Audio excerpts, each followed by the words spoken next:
aywa tey yem ak ñaar fukki fan ak ñett ci weeru juin di bés boo xam ne Sénégal dootu ko fàtte ñuy fàttale ko fukk ak benneelu anniversaire bu 23 juin loolu nag mi ngi amoon ci jour de vote bu ticket présidentiel foofee ci assemblée nationale. Mokhtar Gueye waxtaan ak Alioune Tine moom nag bokk ci société civile bi yooyee jamono amoon na pàcc bu yaa bu mu ci amaloon ñu seetaan ko dellu siwaat léegi.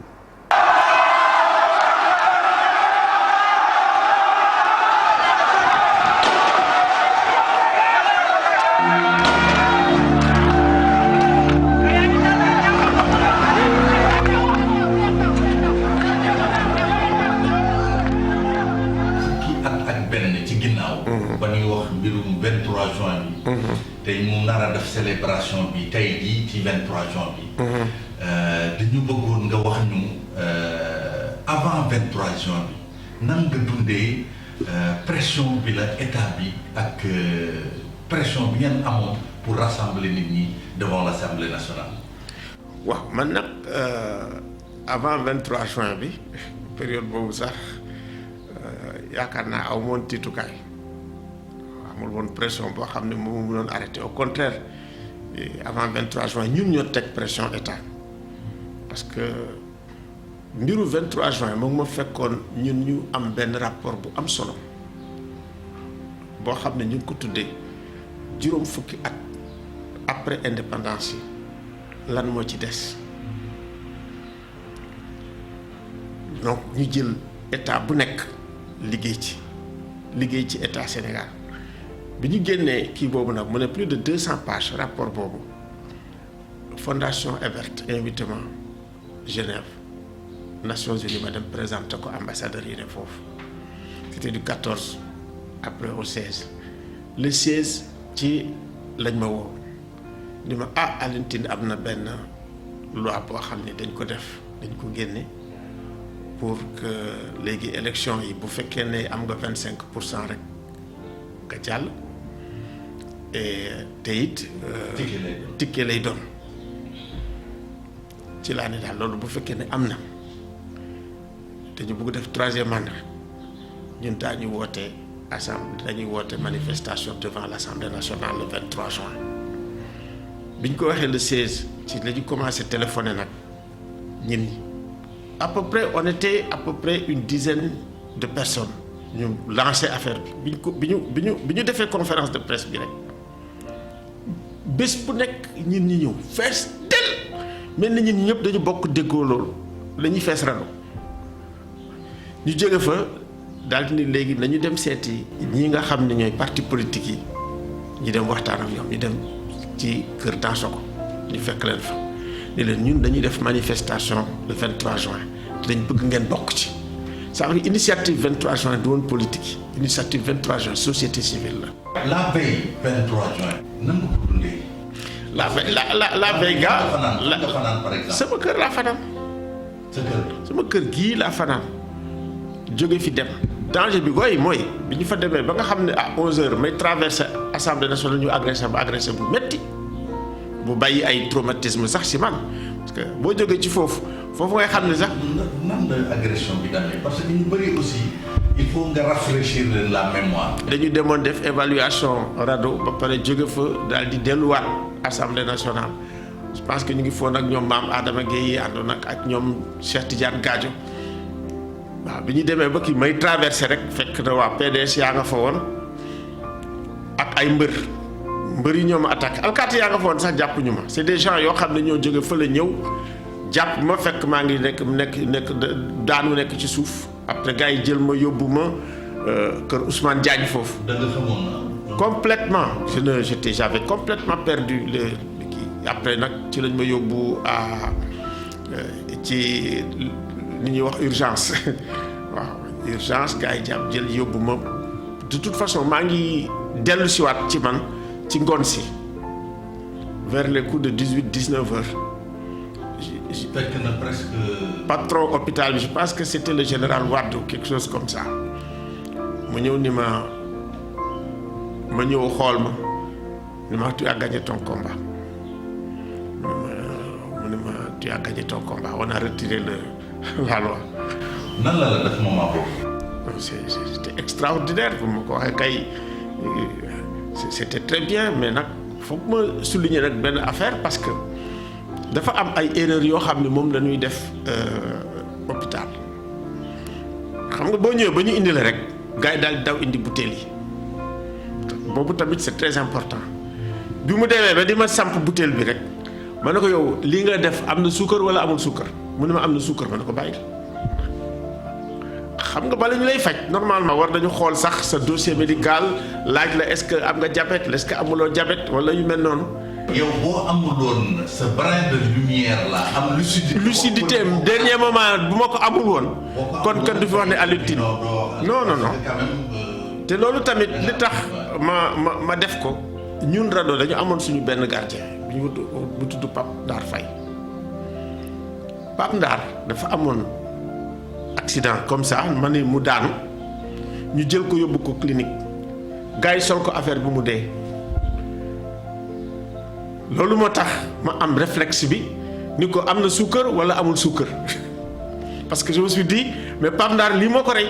bu fekkoon safaan am na par exemple les conséquences yi muy juraat. kenn xamul lu mu toll. ticket bi parce que daan naan kii nañu Alioune Tine. ils l'ont assassiné exactement donc voilà. tout à fait c'est très important. absolument parce que d'ailleurs agression bi moo indi violence yi.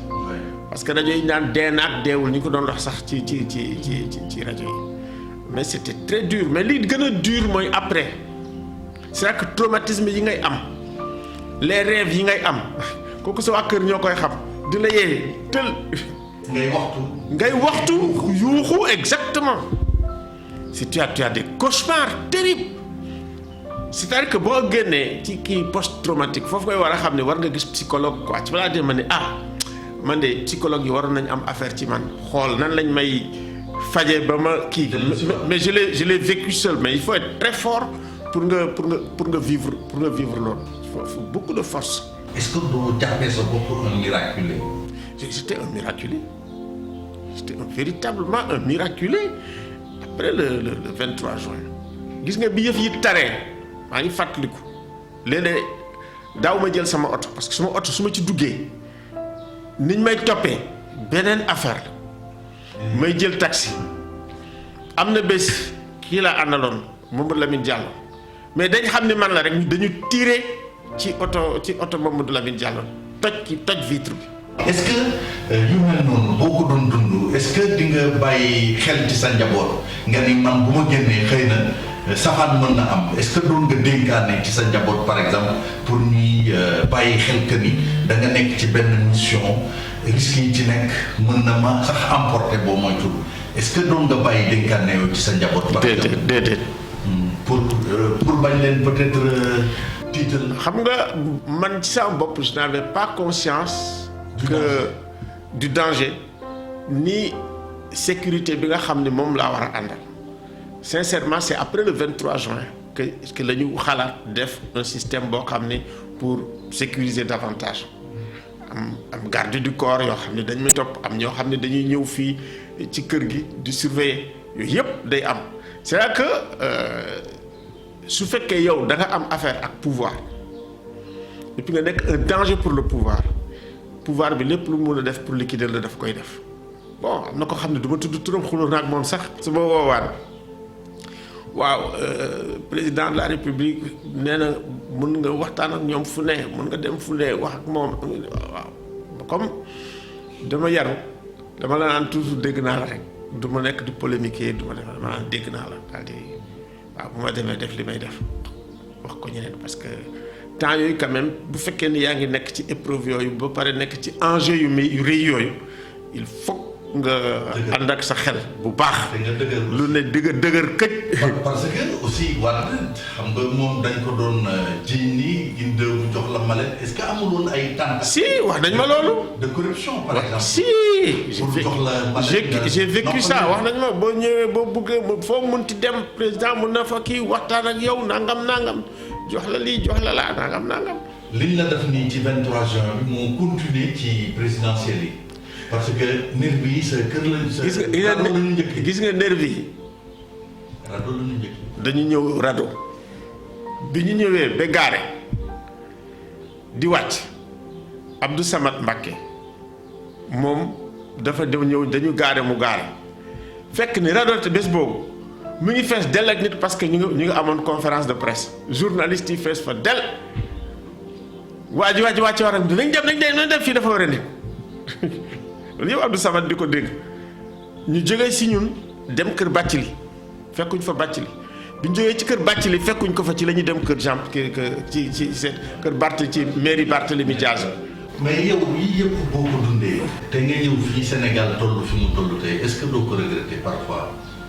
li ma dund non dama ko regretter je pense que c'est une aventure formidable. mais lan moo la ci gën a marqué ci benn boo doon limité wu ci benn 23 ans ngay rappelé wu même bien avant lan moo la gën a marqué ban fait boo xam ni vraiment marqué na la mënoo ko fàtte. lu ñu mënta fàtte ak li nga xam ne moo ñu yéeme mooy bés bi ñu le 23 juin bi ñu accès ay booru ay 8h 9h assemblée nationale li ñu gis ci nit ñi ak seen taxawaay ci journée boobu ak ñin ñi nu ñu doon duggee nu ñu génnee ak seen taxawaay ak seen pas-pas c'est du jamais vu loolu kenn mësu ko gis c'est-à-dire que mouvement citoyen bu mel noonu ak taxawaayam ak pas-pasam fulla fayda taxaw xeex ba ñu retirer projet de loi bi mais c'est extraordinaire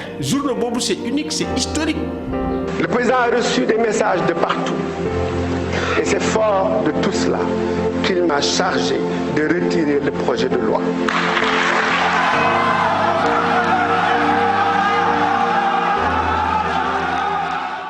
merci beaucoup Mortala Gaye moom sax fekk si nañu ci plateau bi Mortala maa ngi lay nuyu. waaw di la fay Fatou. gëj nañ la gis fii de ah. waaw bon. yaa ngi derrière nekk fii defe naa ñoom ñoo aajowoo toog fii di waxal sénégalais yi te sénégalais yi ànd nañ ci li ngeen di wax loolu. ñun nag ñi ngi féete ci ginnaaw. mais entretien bi moo taxoon ñu ñëw tey. très bien pour expliquer rek. voilà parce que entretien bi quand même dégg nañ ci ay informations yoo xam ne yu nit yi mosuñu ko sax dégg quand même ci Alioune Tine par rapport ak 23 juin bi mais am na ci loo xam ne peut-être jàllul muy ay compléments d'infos yoo xam ne mën nga ñu ko. waaw xam nga entretien bi li taxoon mu jug mooy ñu wax sénégalais yi. Alioune Tine lii mu jot a dund ci wàllu 23 juin bi combat bi bañ koy mëne. parce que combat bi bañ koy mëne amoon na ay jaar-jaar yoo xam ni amoon na ay réunion yoo xam ni ñoom dañ doon faral di làqatu di ko def ñu leen doon topp di leen parfois buntu xatal di leen topp en filature mu nekkoon aussi moment boo xam ni amoon na sax ay campagne pour ñu ger leen ñu bañ a ñu génn ci maanaam xeex bi ñu doon xeex pour ticket présidentiel bi ñu waxoon bañ a am Alioune Tine ba loolu amee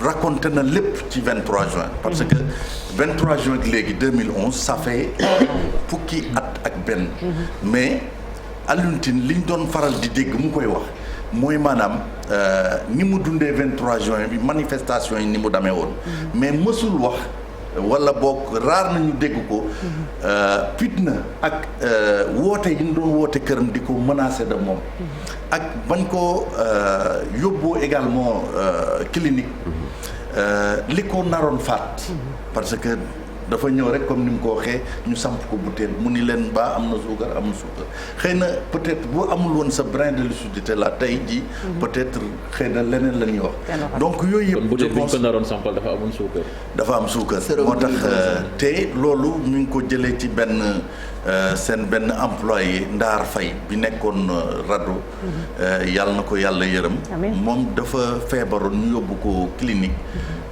rek ñu sampal ko butéel ci noonu mu perdre connaissance ba ni mu faatoo donc am na yi mu nettali également ci bañ koy évacuer yóbbu ko kër Ousmane Diagne parce que ba ñu nekkee di xeex fële ca devant l'Assemblée nationale dafa amoon benn kër boo xam ni foofu la responsable politique yépp nekkoon muy kër Ousmane Diagne moom mooy waajuru maître Dior Diagne ñu yóbbu ko fa foofu également ay daje yu bëri doon na fa am te initiative bi également di rappeler que ni initiative 23 juin bi initiative initiative société civile la. xëy na politique yi tey ku ci nekk di nga fëgg sa dënn ni ñun la mais initiative bi société civile la woon. très bien xëy na Alioune Tine cité na leen muy ñoom Savané. Marie Savané. jabaru Landing Savané. maître Marie-Angélique Savané. maître Mame Adama Gueye. ak également. aussi. ak ñu bëri ci société civile bi ñooñu ñoo dem. Kër Dansokho ñu wax ak homme politique yi ni leen kat am na lu ñuy waaj buñ ci dugul. Sénégal mën na nekk ci ay tolof tolof. je pense foofu la initiative bi jógee. yooyu yëpp amoon na solo ñu fàttali ko nit ñi. voilà merci beaucoup Mortala merci pour tout ce que tu fais liggéey bi am na solo malheureusement mënuñu continuer waat parce que 7 heures jot na ba tegal ñeent fukki simili ak benn ñu dem.